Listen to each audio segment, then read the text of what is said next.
Yo les bros, bienvenue sur Spatule Bro, je suis le chef et on se retrouve aujourd'hui pour notre petite review hebdomadaire de l'animé Frieren, qui est mon petit coup de cœur de la saison, même si bon, il y a beaucoup d'animés que j'aime bien cette saison, mais Frieren c'était la bonne surprise. Alors il y a plein de choses que j'ai pas eu le temps de regarder encore, j'ai pas regardé l'apothicaire, je sais pas quoi, j'ai même pas regardé Pluto, est-ce que c'est pas une honte? J'ai pas eu le temps. Vous me faites chier aussi Netflix de sortir 8 épisodes d'une heure d'un coup là. Tu crois que j'ai 8 heures moi dans ma journée? Non, j'ai pas 8 heures dans ma journée. Donc je peux pas tout regarder. En tout cas, sans rien faire d'autre à côté, parce que je suis un entrepreneur, n'est-ce pas? J'ai plein de travail à faire, j'écris des bouquins. D'ailleurs, en parlant de bouquins, mon prochain bouquin, Isekai'ra, de Kaira qui se réveille dans un Isekai au milieu des elfes, des nains et des autres créatures magiques et bizarres avec de l'épique, de l'action, de l'humour, du fanservice, une parodie d'Isekai de bonne aloi, futur banger, la campagne de précommande est toujours en cours, on a dépassé les 220% à l'heure où je vous parle, je suis persuadé qu'on peut aller chercher les 250, voire même les 300, soyons fous, le lien est dans la description. Il y a plein de packs avec des contreparties méga stylées et la possibilité de gagner une Majin Vegeta Tsume HQS de toute beauté. Une méga figurine Majin Vegeta qui fait au moins 10 kilos le bordel avec des lumières et tout. Incroyablement incroyable. Le lien est dans la description et place à la review. Oui. Alors, il me semble qu'on est à l'épisode 13. Alors oui, j'ai pas parlé de l'épisode 11 ni de l'épisode 12, si je dis pas de bêtises, parce que... Ou alors c'est l'épisode 12. Non, c'est l'épisode 11 que j'ai pas parlé de Frieren la semaine dernière parce que j'ai pas eu le temps, j'ai fait un peu l'impasse parce que on était en train de fignoler le menu manga Bleach qui devra arriver dans les prochains jours. Et oui, petite exclue pour ceux qui regardent Frieren, vous êtes 3, mais au moins vous le saurez avant les autres. Donc cet épisode 13, si je dis pas de bêtises de Frieren, encore une fois, on est sur un épisode d'une justesse, bon, qui peut paraître un peu redondant, parce que ce qui est abordé dans l'épisode avait déjà été un peu abordé avec le personnage de Stark au tout début avant qu'il rejoigne la team. Mais là, c'est un peu dans le même délire, parce que Stark il voulait pas trop partir à l'aventure, parce que, enfin, il assumait pas d'être un guerrier, tu vois, il assumait pas trop, il avait pas confiance en ses capacités. Et là, on a un peu sur le nouveau personnage, donc qui finit par rejoindre la troupe, Sane, si je dis pas de bêtises, j'ai peut-être retenu le nom, attention, qui est un prêtre donc. Et donc, bon, moi jusqu'à présent, j'avais pas trop compris, parce que je suis pas trop RPG, tout ça. Donc, je comprenais pas la différence entre un magicien et un prêtre. Donc, le magicien, il fait de la magie, et le prêtre, il fait de la magie, mais plus orienté soin, genre de truc. Soin, bénédiction, buff. En fait, c'est le gars qui buffe les autres de l'équipe, et c'est ça. C'est pas le magicien qui fait ça, c'est la magicienne. Du coup, le prêtre qui fait ça. Les prêtres qui font ça, du coup. Si j'ai bien compris, vous me corrigerez hein, si c'est pas ça, mais c'est ce que j'ai compris. Bref, donc il rencontre ce Sign, et Sign, lui, son sujet, c'est qu'en fait, il a toujours rêvé d'être aventurier, mais il a jamais osé quitter le village pour tout un tas de raisons, qui sont tout autant d'excuses pour pas accomplir son rêve et pour le maintenir, comment dirais-je, le maintenir dans son état finalement bien confortable. Il se plaint, mais en fait, il n'ose pas vraiment, donc il se trouve des excuses pour pas y aller, pour justifier le fait qu'il porte pas ses couilles et qu'il parte pas à l'aventure comme il a toujours rêvé de le faire. C'est un thème intéressant, bon, qui rappelle un peu le délire de Stark, même si c'est un peu différent maintenant que j'en parle, ouais, c'est un petit peu différent, mais c'est un peu dans le même délire. Et donc, il rencontre Frieren, et ils se disent, bah tiens, on va le prendre dans l'équipe, parce que, bon, apparemment, il voulait être aventurier, surtout que quand il déclame ça à Frieren, il pensait qu'il allait crever, tu sais, il était il était pris dans les... Je galère des fois à trouver les mots. Il était pris dans pas des sables mouvants, mais dans un marécage, dans de la boue. Hein, il pouvait pas... Ouais, c'est ça, ouais, marécage. Il pouvait pas s'en sortir, il demande à Frieren de l'aider, comme il croit qu'il va mourir, il fait « Ah, bah, je vais peut-être mourir, dire que j'aurais pu... En fait, il raconte l'histoire, oui, mon pote m'a tendu la main, j'ai refusé de la prendre, maintenant je regrette. Et finalement, c'était un peu un discours pour convaincre Frieren de l'aider, mais c'était aussi un peu un fond, il y avait un fond de vérité dedans. Donc, je trouvais ça intéressant. Et en plus, quand tu mets ça en parallèle avec Frieren, parce que Frieren, elle a resté poireauté 500 ans dans un village avant de croiser la route d'Himmel le brave, et de ses potes, et de les rejoindre pour aller péter le roi des démons, et elle avait la même excuse. Non mais ça fait 500 ans que moi je branle rien, que je fais des potagers et que je fais pousser des fleurs. Franchement, je suis même pas sûr que je suis capable de me battre, vas-y, c'est trop tard, j'ai trop poireauté, c'est trop tard pour moi pour partir à l'aventure. Sachant que c'est un peu paradoxal, parce qu'elle est immortelle, donc c'est jamais trop tard pour elle. Et justement, Justement parce qu'elle est immortelle, parce qu'elle a laissé passer beaucoup de temps, et qu'elle a vécu ça, et qu'elle a quand même réussi à s'extirper de sa condition de glandeuse, entre guillemets, et qu'elle qu'elle a quand même fini par partir à l'aventure et par défaire le roi des démons avec ses camarades, et ben c'est la preuve vivante qu'il n'est jamais vraiment trop tard. Bon, après, c'est pas le même délire, parce qu'elle, 500 ans, elle a toujours l'air d'en avoir 16.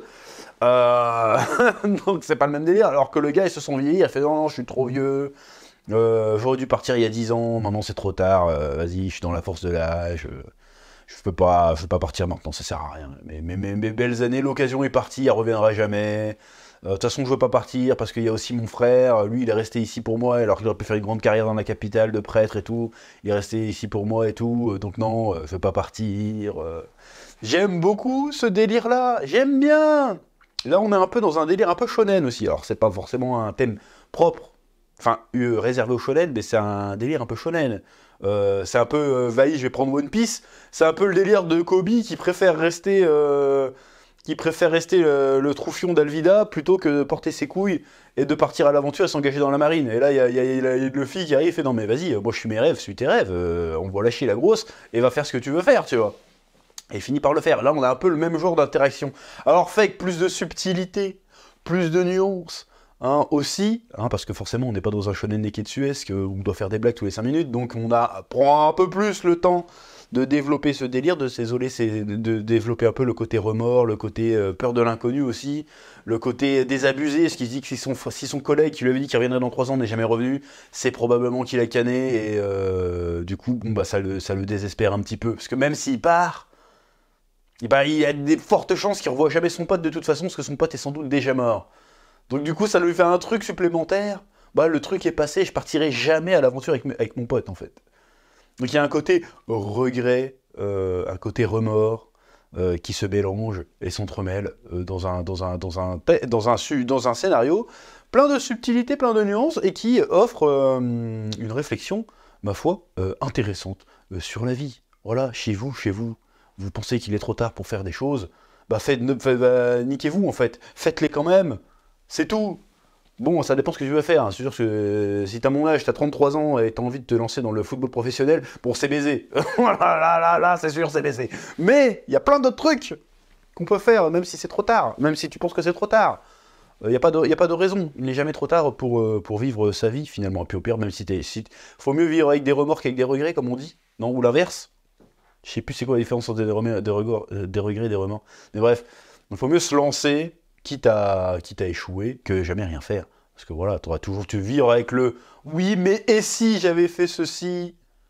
Eh ben ça c'est terrible. Et je souhaite ça à personne, c'est terrible.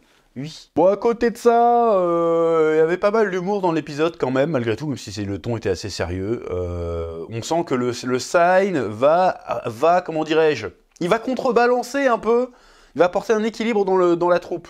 C'est-à-dire qu'on avait la Frieren qui était un peu désabusée, qui est une elfe en fait, et qui est tellement vieille que bon, rien n'a plus ou moins d'importance et qui sait tout sur tout.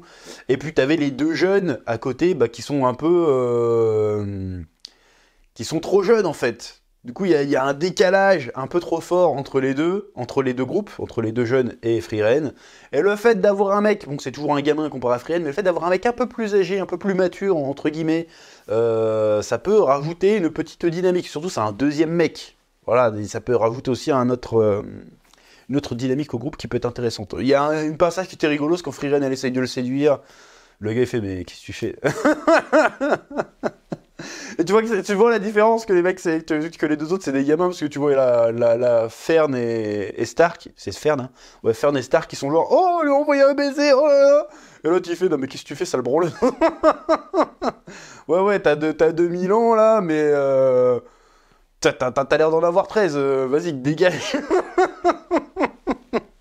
Ça, j'ai bien aimé. Réaction saine, bon, quoique là, ouais, bref, autre sujet, mais... Je veux dire que c'était marrant. Voilà, c'était drôle. J'ai bien aimé ce genre d'interaction, ce genre de délire.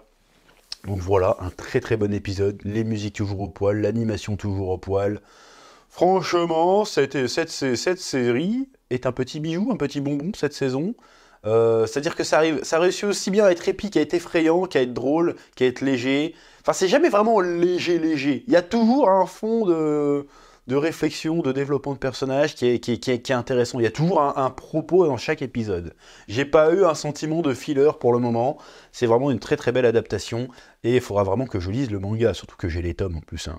J'ai quelques tomes de Free Red, il faudra vraiment que j'y jette un œil. Voilà. C'est à peu près tout ce que j'ai à dire pour l'épisode de cette semaine, qui, ma foi, était encore une fois rafraîchissant, apaisant, beau. Et des fois, c'est tout ce qu'on demande. Voilà, c'est tout. Oui. Voilà, parce que les Jujutsu Kaisen, il nous met mal. Ils sont trop bien, hein, mais il nous met mal. One Piece, pareil, ça nous met mal. Et là, on a Free Ren. Free Ren, on est là, oh. Alors, je dis pas que tout se passe bien, mais il y a un côté, ah, la vie peut être belle, quand même. ça soulage un petit peu. Bref, c'est à peu près tout ce que j'ai à dire. Comme d'habitude, je vous laisse le soin. Laissez un petit commentaire pour le référencement, ça fait plaisir. Un petit pouce bleu également. Allez voir pour précommander Isekai, vous pourrez dire que je l'ai, j'étais là au tout début de l'épopée. Voilà. Et je vous dis que la passion vous guide et à très vite sur Spatule Bro pour de nouvelles vidéos. Oui.